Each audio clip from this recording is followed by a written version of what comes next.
Welcome to the Candy Shop Show. Yes, this is Candy, broadcasting from the heartland of America, and we have just got an exciting guest this evening, Julian Wells, and we're broadcasting on January 13th, 2016. We can look forward to some updates for this year from our guest speaker, and I think you folks will want to have pen and paper for some notes. So let's see. We often start our shows with some candy jar treats these days.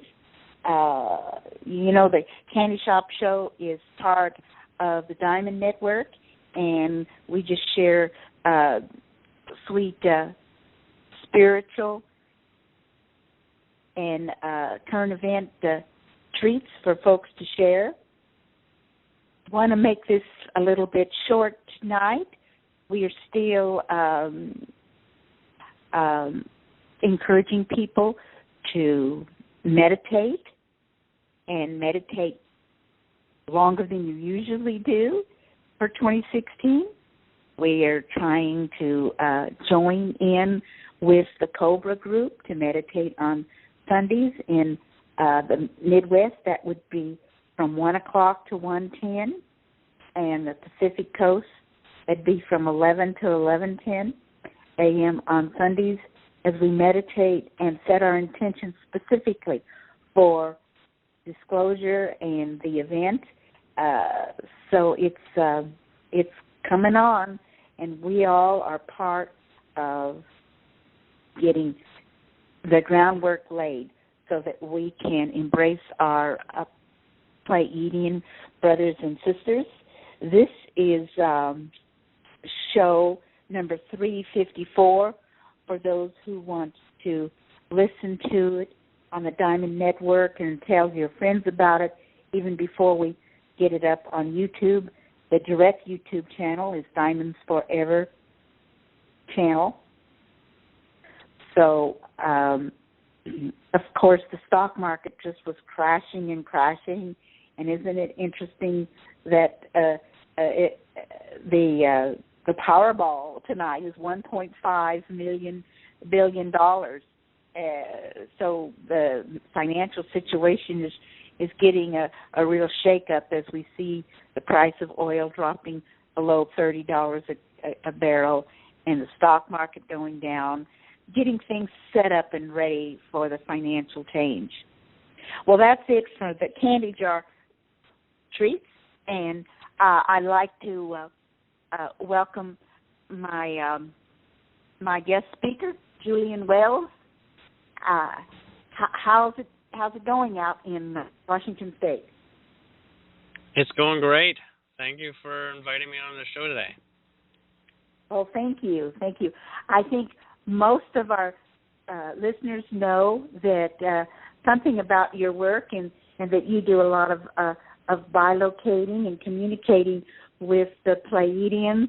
We are more recently on YouTube, and we have 500 or 600 that are starting here in the early weeks to follow us, and so we're just looking for that to go.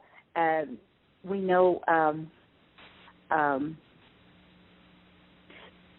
you have a contract with the Pleiadians to observe you, and they're trying to learn about us and help us understand us and us them as we get ready to meet in face-to-face. I wondered if you'd like to start off, though, first and give a little blurb about your websites and the services that you offer folks that contact you, Julian. Sure, and that was a really good summary of some of the things that I've shared in the past. So some of the things that I've been doing, specifically for those wondering maybe are new to this, my contact with the Pleiadians is not with all of the Pleiadian the entire Pleiadian collective.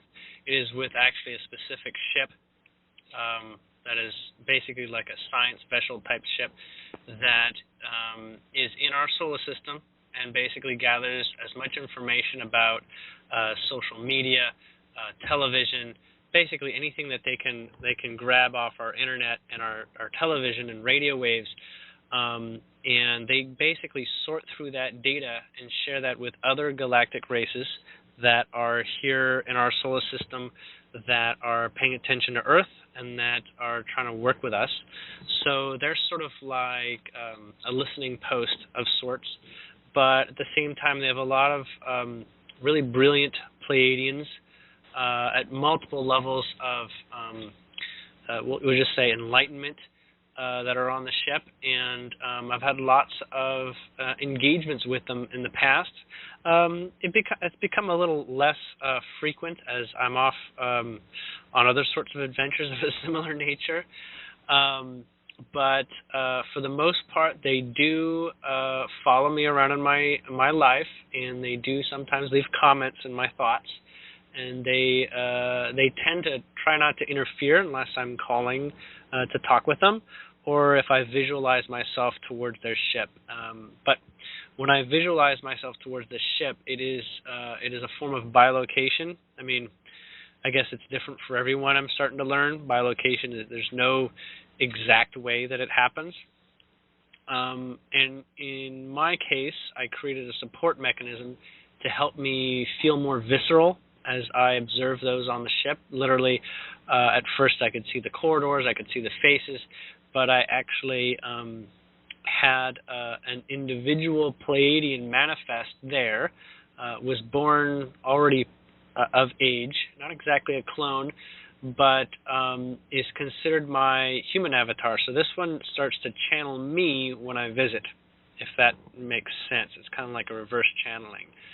And when I'm in that place, I have a much more clear connection, and it's very much like having a lucid dream. It's very concrete. However, in that space, it is very the rules don't get broken.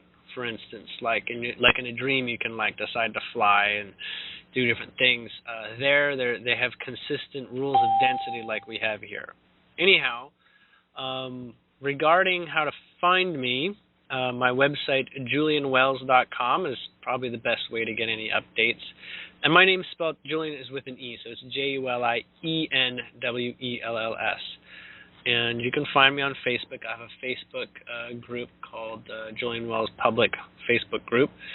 And aside from that, I'm pretty easy to find if you want to get in contact with me. I also book sessions. If you go to my website, there's a connection where you can have a chat with me about almost anything. Mostly what I'm known for is helping people connect with their guides, as I find it quite easy to connect with people's higher selves and the guides that speak with all of us. We all have guides. It appears. I can't assure that is always the case, but every session that I've had, there's been guides which, come in a variety of spirits, angels, past lives, soul family, all sorts of beings that really run the gamut of your imagination, it appears, and they all usually have quite a bit to say and to share. In terms of like how they're interacting with you and give you sort of some grounding as to, how they've helped you in particular areas in your life to let you know that you're not alone.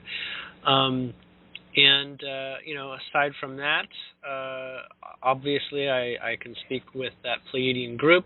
They can sometimes show up as individuals, or they can speak as a group.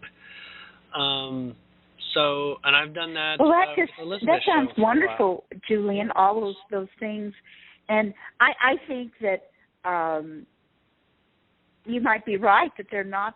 Everyone doesn't necessarily have a guide or guardian angel, but that the ones that find you and find our show, I think we're the old souls that definitely do, and certainly lots of other people do, but not necessarily everybody on the planet. Do you want to elaborate a little bit how you see the difference in a guide and an angel?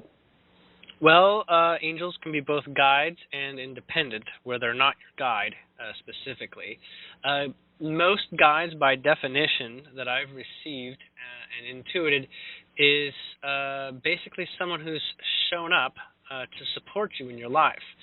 So through various means, you make requests in your life. We can call it like life wishes or intentions, whether conscious or subconscious, or through your actions. And you ask for like people with expertise in the areas that you would like to develop in your life. And so you find individuals that will help you in almost anything you can consider in your life. They will help you adjust your vibration so that you can attract the reality toward that you're looking for. So they're kind of like law of attraction experts. They're kind of geniuses on like skills you want to develop. You know, it's the gamut of all these sorts of individuals that help people from time to time in their existence. Some of them are physical, and they have the capacity to work in their dream-like state with us. But most of them are existing on a level of physicality that is not directly observable by most people. Some people can see them. Often they do have visual descriptors that I can share, whether it's symbolic imagery that they want you to have to understand them better, or whether they you know, choose to always exist by that symbolic physicalness. Usually I can get some visuals, because often enough, I don't want to say only about half the time are they like, you know, human looking. Okay, are the Pleiadians, are some of their ships physical like us, and some of them are like 7D ships? Well, that's a discussion on density and perceptual dimensions. But if you were a Pleiadian, like the ones that I'm speaking with, you would see the world as physical as we see ours. Let me just put it that way. So it is literal. Okay. They do have their own version of, you know, gravity on the ships. They eat food from time to time. You know, they socialize. They're telepathic, so their socialization has multiple layers that we don't experience. You know, they use things like computers and, you know, things like showers, and most do still use the bathroom if they're going to be people that eat. Many of them don't require eating. They just enjoy it from time to time to engage one of their senses. Anyhow. And do they have, are they couples, and are they intimate with each other? Do they have families? Pleiadians in particular are practically the spitting image of being intimate. They probably define romance as well, but not in the way that leads to procreation. We'll call it romance for the sake of sensualness, and because the procreation systems are different too. But yes, they do couple, most definitely. Almost all of them intend to couple more than once in their lifetime, because their lifetimes are so long, sometimes, you know, hundreds of years from our way of looking at it.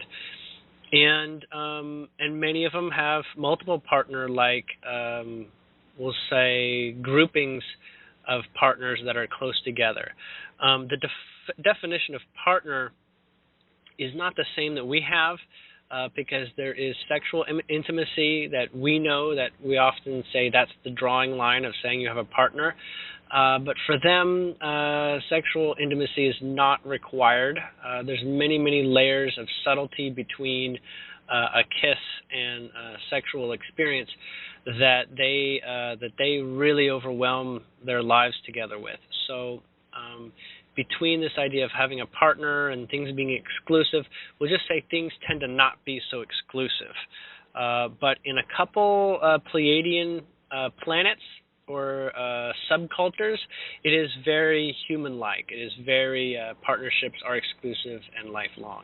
So Pleiadians are a very, very large group of people. We're talking, billions of individuals across the stars, and they have their own planets. It's almost like each one has their own kind of like country in a way that they exercise lots of different ways of living life as a culture, much like Earth. Wow. Well, that is really, really interesting, and you explain it well. I reviewed the interview you did with Elizabeth in August of 2014. Today, I was not part of the Diamond Network at that point, and I was wondering if I could just repeat what I understood you to say at that point about the update then, and then you can add to it since then and clarify if there was any part of it that I might have misunderstood. Okay. Or I can even probably update as to where things stand at this point. Right. For those of you who are using pen and paper, Julian started with, I believe, December 18, 2012, and he said that the people who believe in a higher being on our planet was 12%.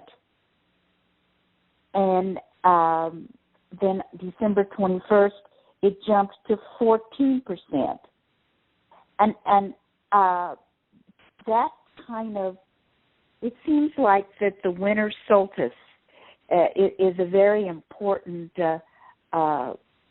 point in the galactic calendar and our calendar, that it would jump up like that in a few days. And then on March 2013, it was up to 15%. Am I understanding that right about the importance of the winter solstice and more the powerful winter energies coming in? Well, first off, the winter solstice is important because it's the furthest point from the sun that it ever gets in its elliptical orbit, its egg-shaped orbit. During the summer solstice, we are closest to the sun, and this plays into the value of the sun in our overall lives. We can get into that, but what was your question again? Well, just the fact that indeed it jumps from 12% to 14% in just 2 or 3 days there in 2012. Right. So the winter solstice every year, not just 2012. 2012 was particularly clear.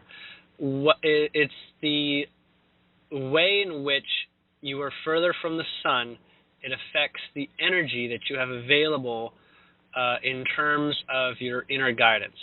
So when you're further away from the sun, you are forced to look inward to your inner guidance more, because the clear and obvious guidance in a subtle way from the sun is more prevalent when you're closer to the sun. This doesn't mean like how much sun you get. This is literally the planet receiving the sun energy, and the earth energy is actually how you receive the sun on a 24-hour schedule.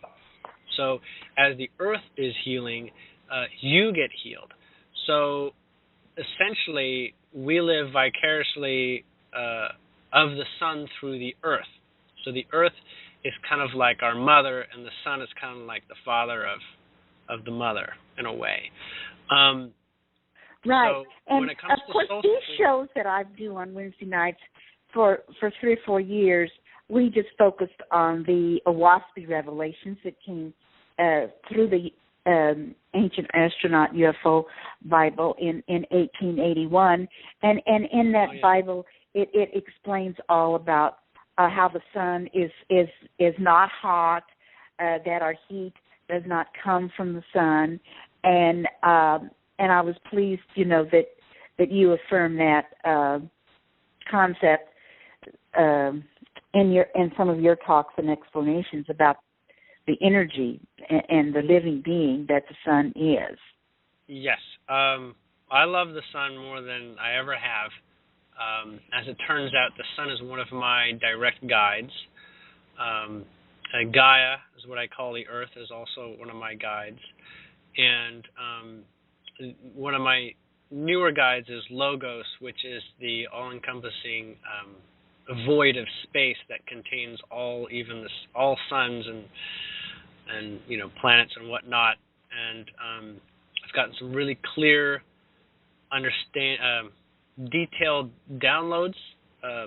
We'll call it like epiphanies, but they specifically have a conversation with me, elaborating and getting down to the essence of kind of the nature of that love of reality.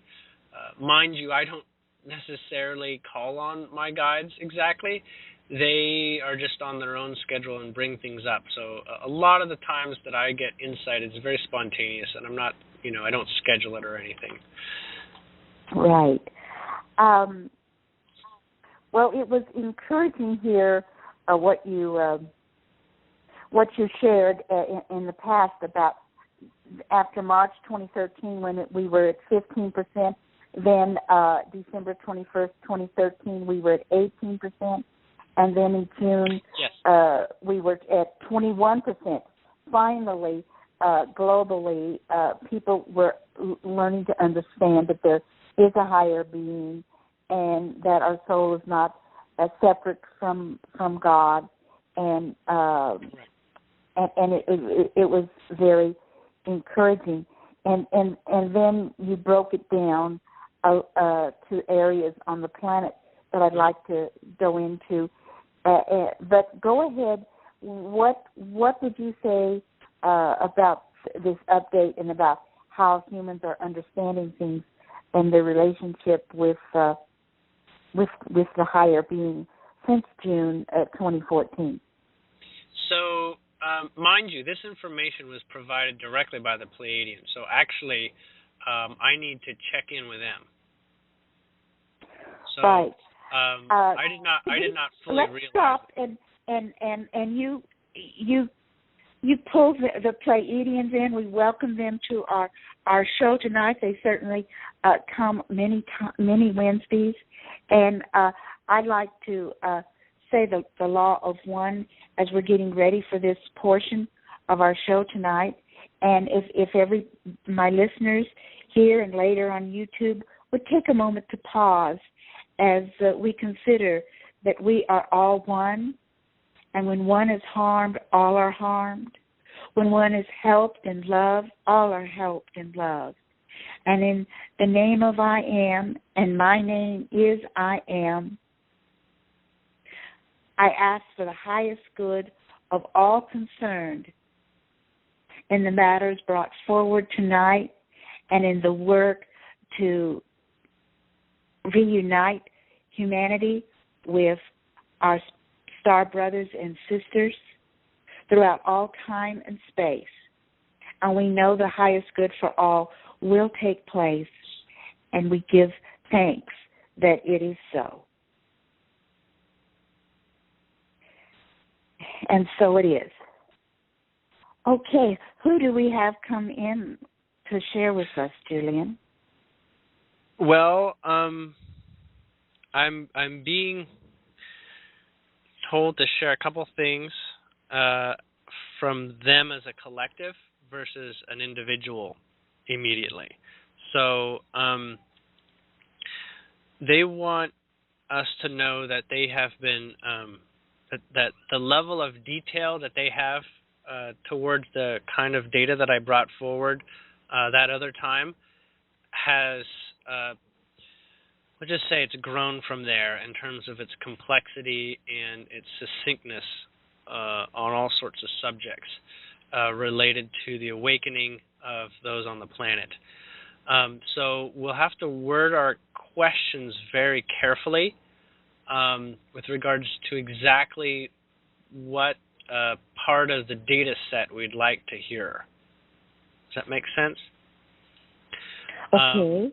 So if we were to run only on the definition that we had before, it is not even reflective of those listening now versus listening then, meaning that our definition of what that is more clear now. And they're suggesting that I go through and even more so clarify what the statistics are talking about.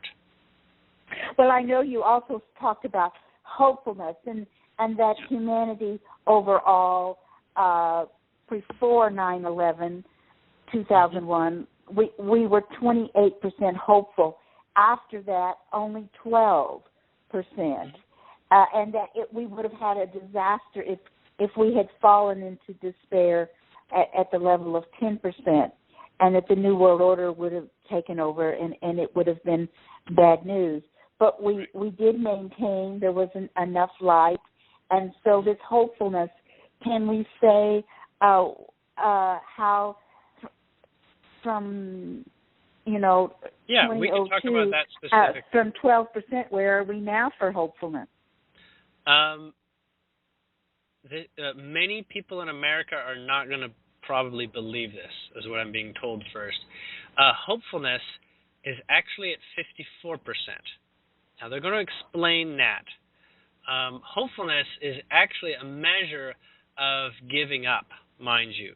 So both hopefulness and giving up seem to be opposites, but it's because there is a vast amount of giving up that hopefulness actually is stronger. So those that are hopeful have more energy behind their hopefulness. Does that make sense? Yes. Yes. Okay, so 54%, and actually in America, that number is almost one of the lowest places in all of the entire planet. I'm not saying Americans aren't hopeful, but they actually have almost like an illusion placed over their eyes, where they're not even sure what's of value anymore, like what to be hopeful for or what to have, no hope about. It's as if the value of what's important in life has been distracted. Like it's like not even talking about fundamental life principles. It's almost like what's the latest movie is more important in a way than the nature of being empowered so much. And I'm being shown there's lots of reasons for why America is in the lower hopeful percentage, and it's somewhere around 34%. But in essence, it's almost like the rest of the world, in their both being hopeful and in a greater state of despair, are the ones that are going to help America shift. It's as if America shifts last. Does that sound weird? It's hard. I understand, though. Okay. It's like the encroaching light is coming from outside of America into America. And America is almost like the last place where confusion lies. Well, where is the highest place then on the globe? Funny thing is, it's actually in China, and the second highest place is in Iceland. I knew Iceland, yes, would be. I don't want to say Hong Kong. It's some other. It's not a city. It's like I want to say like a region. I want to say some place where there's a lot of Buddhism going on or something. Wonderful. Wonderful. The next place is actually in Thailand, some area in Thailand. We're talking about large densities of people, but there are pockets of extremely, extremely hopeful groups in America. You're probably familiar with Sedona, Arizona. That is probably one of the strongest areas in the United States. And there are other cities and areas in the United States that are very powerful in their own regard. The Northwest is particularly powerful in several regions. Portland is very, very strong. Portland, Oregon. The area around Mount Shasta, Northern California, San Francisco. I want to say Seattle, but not so much. Vancouver, BC is stronger. And in Australia, I want to say is also quite strong. On the eastern coast, there's some spots. I want to say Melbourne, but Melbourne and Adelaide are particularly awakening. In Europe, although London appears to be like one of those places that has a lot of momentum and control, London is sort of like cracking out of its egg. I don't want to say that the cracking is comfortable. It can be very uncomfortable. And there is, I want to say, not Greece, but in the area around Greece, there's some significant changes. There are a couple pockets in Africa not as lit up. But in Europe, London is very, very powerful right now. If you want to meet other spiritual, like-minded people, you'll go there, and you'll find them organizing groups. I'm getting. Well, that is just wonderful, and I heard recently that a million Buddhists meditated together at the same time, and that was a powerful event for our planet.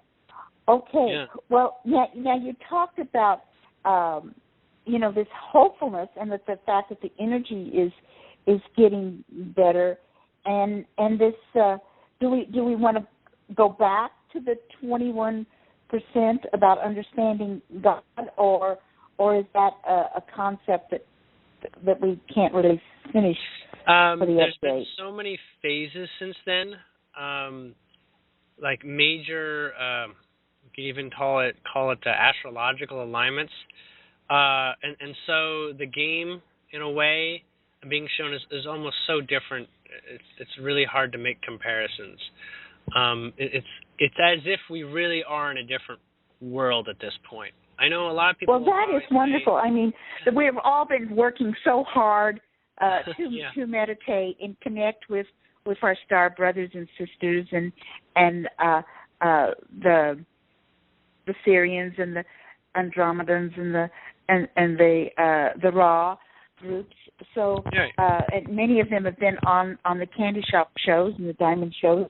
Well, what other kind of message would the Pleiadians like to share with us this evening? Is there some area that we should be focusing our meditations on to help make this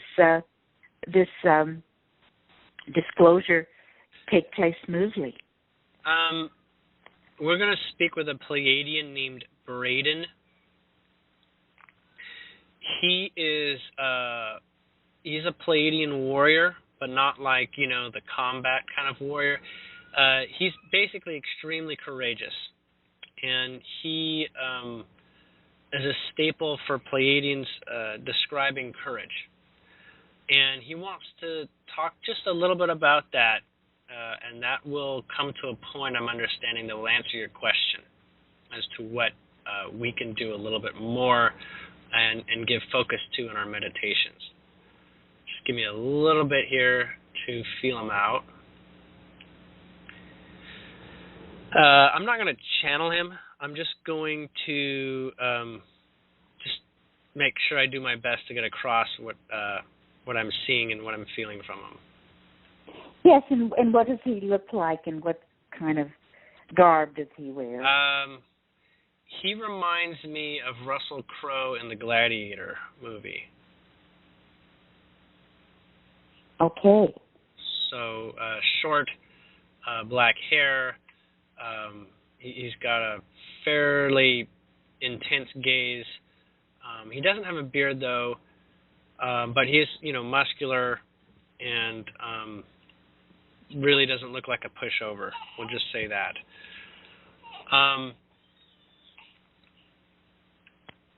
Okay, so what he's saying is that there is a lot of people that have made a shift within themselves, and as they've known it sort of like, flew in the face of societal norms to do this.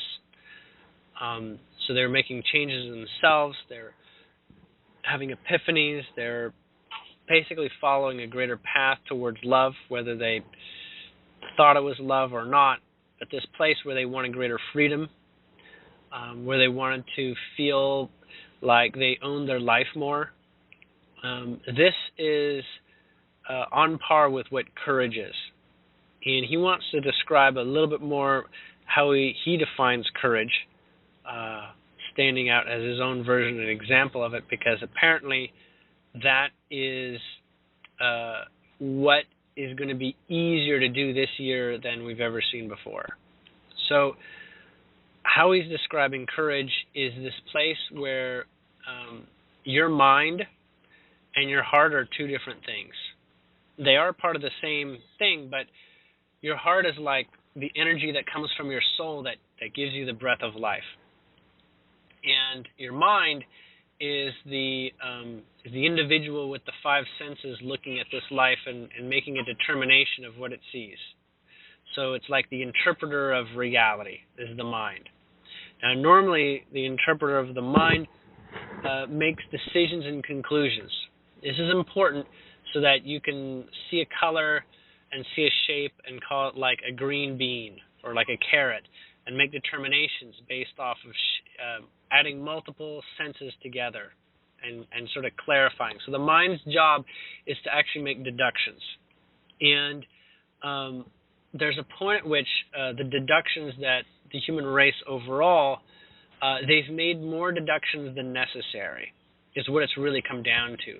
They've made more conclusions, and they've left little space for potential for things to be not as we are defining them. It's like we've defined everything to a T in such a scientific level that everything is so clearly exactly the way it is, and everybody must agree on the same definition.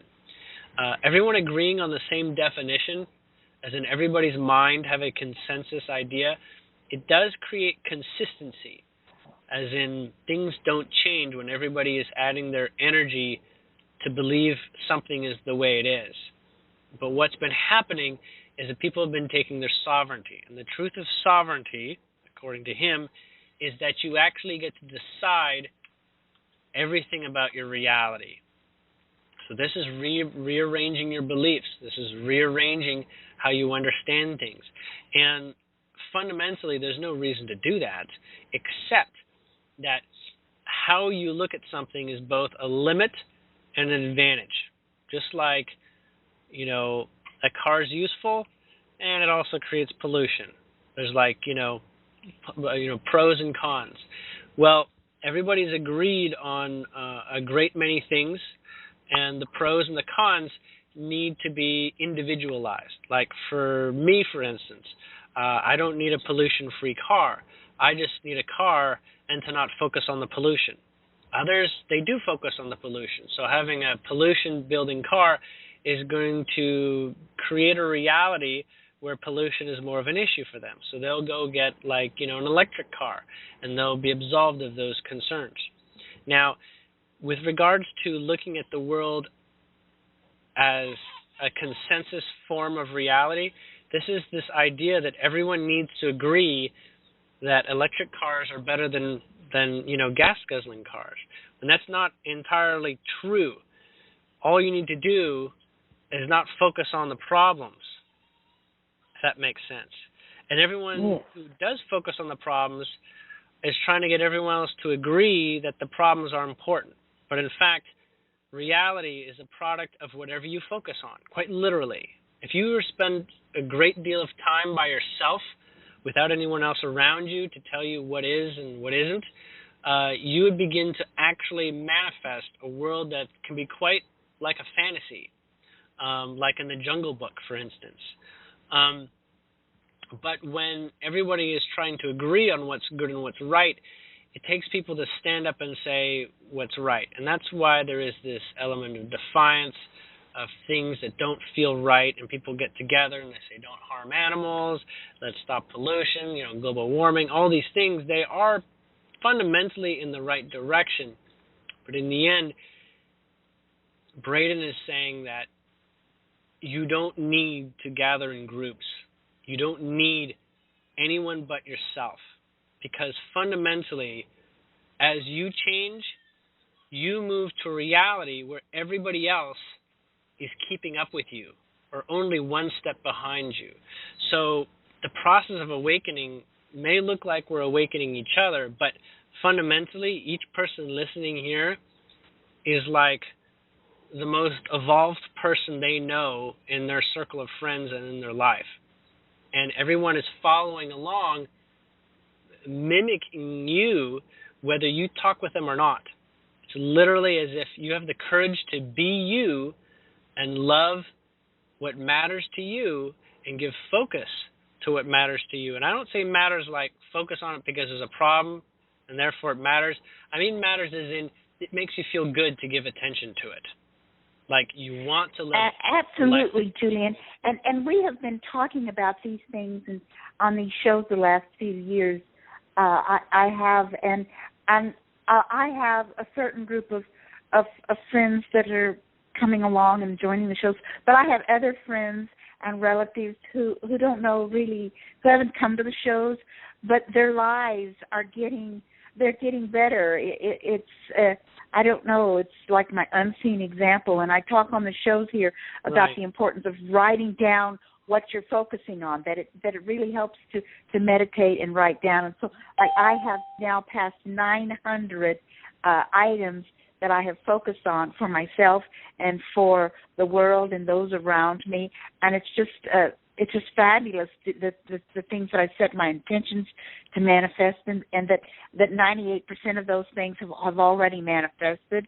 And and I love, when you talk about, my epiphany kind of started not only with the Owaspy, but with the Anastasia books and many of the places that you mentioned, like Melbourne, and the Portland area. These are places where people are interested in starting Anastasia-type eco villages and meditations. And so I just want to encourage my listeners, again, the value of writing down some of these intentions and just, you don't have, just forgive people in your lives, and you don't have, have the courage to forgive even if they don't make amends. And wonderful blessings will happen for yourself and them. And I want to quickly explain why writing down is so valuable, and just to give another level of understanding in that. Your mind is the gatekeeper to the energy of your soul coming through. And the energy of your soul is that essence that creates reality. We'll just say it's like your inner fluid that gives you a reality that your mind gets to view. But your mind is like a gatekeeper. Your beliefs help you determine what's coming in and what's going out, as in what is possible and what's not. When you feel upset about something, when you think about something and you're like, this sucks, that's basically saying you're turning away energy that you could be having. Okay? And that's because your mind doesn't know how to let it in and feel safe. The mind's trying to have the world all make sense. It's trying to make it all logical. But fundamentally, everybody's in a position where logic is not deterministic for one another. Logic is actually only mandatory for your life. So, in fact, you don't need to make sense to anyone else, and no one actually needs to make sense to you, because your mind can't fundamentally understand how everybody else sees their life. And everybody creates their life the way that they see it. That's why no two people live the same life, right? And that's on purpose. Now, according to Braden, right now, he's sort of stepping up here. He's saying courage is focusing on your mind and not requiring anyone else to change, because they just will change when you have a greater relationship with your mind. And, meditation helps you still the mind, and the mind wants things not to fall apart, so it defends itself. It gets egoic, it gets triggered, all these sorts of things. And so those things that affect you when you get upset, those are the sorts of things to bring peace to bring a meditative focus and contemplate and have sort of like a conversation with the mind saying, why do you get upset about this? It's like do like therapy or psychology in a way. Say, does this really, really matter? Do we really want to spend time focusing on this? Because whether it's a good thing or not, where you're focusing is what you're going to get. And so if something upsets you, focus on what doesn't upset you, and those things that will not upset you will eventually find a way to be solved. One of the things he says, and why courage is so integral, according to his opinion, is that the more you feel good in life, the more you will see options in life. Literally, raising your frequency is feeling high, feeling great, exhilarated, fun, all this. You do that more, your body learns from that. And your body sees you being happy and says, this is great. And it begins to stay that way. When you when you have thoughts that are good thoughts, those things begin to happen. But what's more visceral and literal than thoughts are words. You say words, it's literally more true than your thoughts. It's like, you can daydream, and then you can say what you're seeing in the clouds, and then it becomes more real. What happens after that is writing is even more visceral and a creation than speaking or thinking. And so writing is also a very, very powerful way of telling your body and your mind, this is so. Literally, your mind can't tell the difference between what's true and what's not true. It'll basically assume that whatever it observes is true. So if you write something down, it's going to maybe have some conflict if you say I'm a millionaire and you're not actually a millionaire, but it's going to be prompted to try to figure out how you can be. So your mind will start getting out of the way when it comes to things like you could be a millionaire. You'd be like, well, let me think about this a little bit longer than I might have before, right? Like the Powerball thing being extreme that you mentioned earlier. That's an example of this place where people are breaking away from the way energy and the way we used to look at life and looking at it in such a way that there's a great deal of potential out there. And the potential is all on how you treat yourself. Your heart and your mind is your first relationship. You have other relationships, spouses and children and best friends, but fundamentally they get better as you improve the relationship with yourself. And so courage is actually the courage to listen to your heart and to be yourself. Many people think there's problems when you follow your heart. You get into trouble. Well, that's the kind of trouble you want to get into, because now you're sorting out what really matters.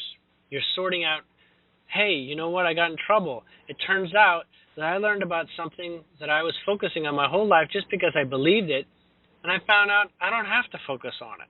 I can actually walk away. Now, you can't do that until you walk that path. You have to have the courage to walk over the cliff to find out that the cliff was only 5 feet in the air, okay? It is a place that appears to have some blindness in this space. It feels like you're walking into the unknown, that you're taking chances. And you take chances for the right reason, which is you're doing it because you're in love with something, and not because you're taking a chance because you're running away from something, okay? At this point in time, he's saying anyone who runs in fear will trip and fall on their face, because you're not going to get to run very far from your fears anymore. But your loves and your joys, those are going to clear a path in the fog in front of you, and it'll be like you can just keep running. And that's that element that the Pleiadians love seeing that's occurring here in the collective on planet Earth right now. Absolutely, and it's just incredible to me, and it's just wonderful. And so, well, listen, I hope Radian will come back to our shows even when you can't, and I know you only have about 5 more minutes, Julian. But is there anything more that you'd like to, or anyone else that you'd like to get a message from the Pleiadians to share as we begin to wrap this up? There is a Pleiadian named Elena, Elena. That's short for something much longer than I'm not going to get into trying to figure out how to pronounce. But she is wanting to answer a question that many people keep asking, and that is, when will we see Pleiadians? she's wanted to explain just that, not just Pleiadians, but other life forms as well, to clarify, actually. That occurs when we're not so different from them. Okay? Now, we don't know much about them as a collective in general. I, obviously have my insight because of my connection, but in general, when you live your life in a way that's harmonious like they do, their lives and their reality becomes magnetically similar to ours, and that makes it easier for us to have a connection with them. Okay? So the more that we are, I'm not saying act like an alien, but the more that we are able to embody principles of a advanced culture and how they approach things like spiritual concepts, the more closely we will find ourselves being able to see them in our lives, because when we have a conversation, it won't be like, two people passing in the dark without being able to carry on a conversation. So that's one of the earliest things I noticed, now that she's reminding me, that when I connected with the Pleiadians, I was talking about a lot of very superficial things. And it came down to, when do you want to have a real conversation about life? And when I did, I didn't need anybody particularly special from their ship. It was like everybody just knew, this is how you live life. This is how you live life with with an amount of possibility that is limitlessness, that is limitless. And we have, as humans, a perception that there's a lot of people that are in the way of us doing this, like, cabal, Illuminati, whatever, controlling governments. That's not actually as true as it would appear. We ourselves are at the center of our own point of creation.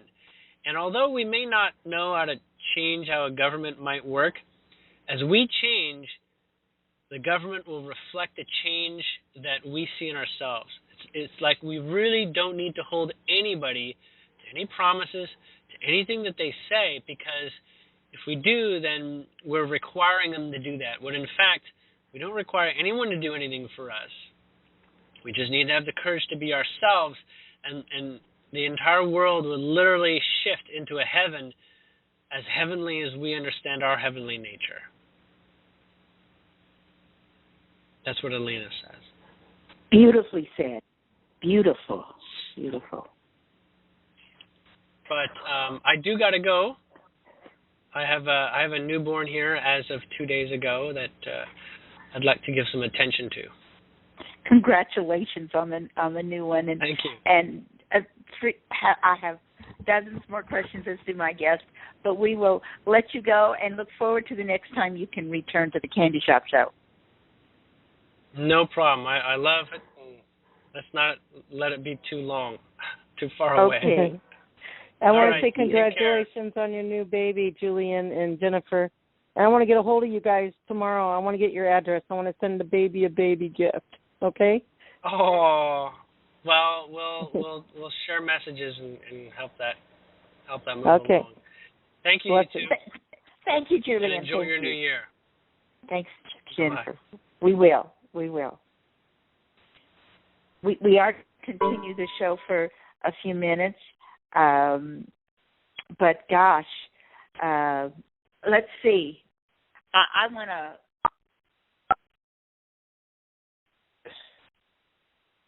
Well, and see if one more time. Hit it one more time, Star 5. It said they were unmuted. That's what I wanted. Yeah, but we don't want to unmute the whole room. They can, if you hit it one more time, they can star 6 to come in.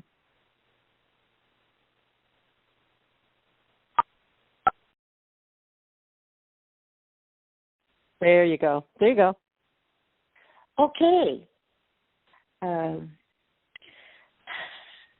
Great show, wasn't it, Elizabeth? Wow.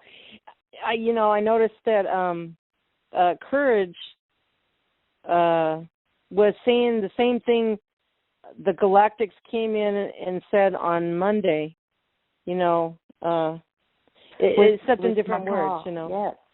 Thinking positive, don't focus on the negative stuff, and isn't that beautiful? Yes. Right. And I'm just amazed as I keep my prayer log or intention journal, and that I hit 900 intentions this week. But I like that. Yeah. That's a beautiful thing. That encourages me. Yes. And my law of abundance. And abundance isn't just currency. It's energy. It's just good things coming your way, and it's just been wonderful that I have done this starting in September, and all these wonderful things have been happening. There's been what appears to be disastrous things, but the good things come out of the disasters, even in my own life, and I'm sure for others. Well, and the other big point that they brought forth is, what's been happening in my life is things that come along, drama, and that drama screams at you, says, pay attention to me, pay attention to me. But yes, you pay attention to it in the way, okay, come here, drama. I'm paying attention to you. Guess what? I love you. It's okay. It's okay. I love you. So then those voices of the drama don't keep talking in your head, and then the focus of that goes away, and you can be at harmony. Yeah, go ahead. Well, and it's so great for me because, my birthday was last week, and everybody was just wishing me so well. And like Pleiadian said, the more you feel good, the better it is for your body and your life, and your body likes you feeling good and helps you, try to do that. And everybody's around me saying, "Oh, you have so much energy. You seem like someone 20 or 30 years younger than your birth certificate." So it's just really cool. So I was wondering if Carla or Sabrina, anybody online, Beverly, would like to say something and feedback on our show tonight. All you have to do is *6. I know Sunny would say something, but she had to go to the hospital today. Yeah, I wanted to call her later, so we'll be sure to catch up with her. She's okay, though, right? Yeah, she's going to be fine. Good. It'll be for the highest good. Yes. Yes. Anybody have any comments on what they just heard? Come and tell Candy. We will have Christopher Stephen Jacobs as our guest speaker next week. Please remember, we start an hour later than the Monday night calls, and we're going to keep it that way because there's just too many people that need to finish up their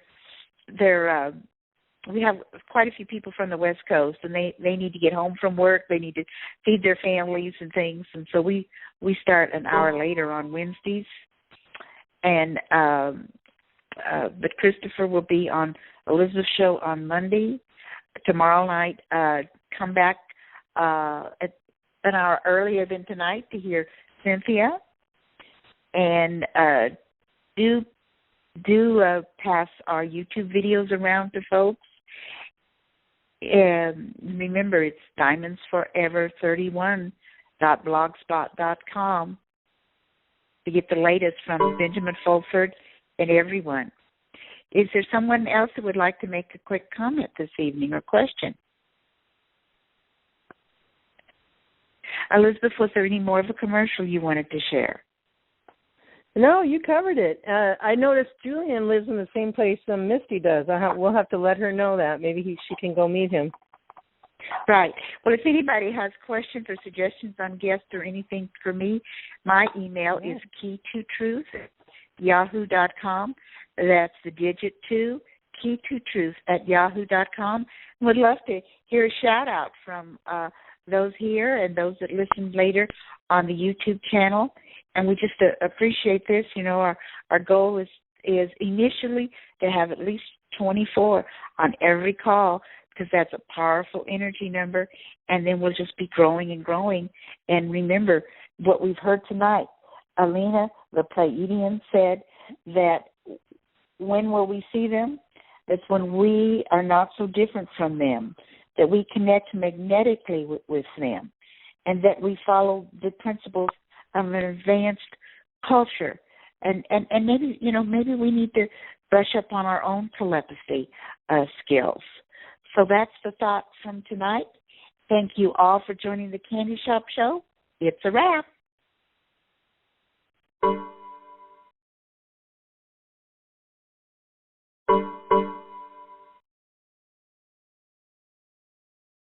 Can you stop the recording?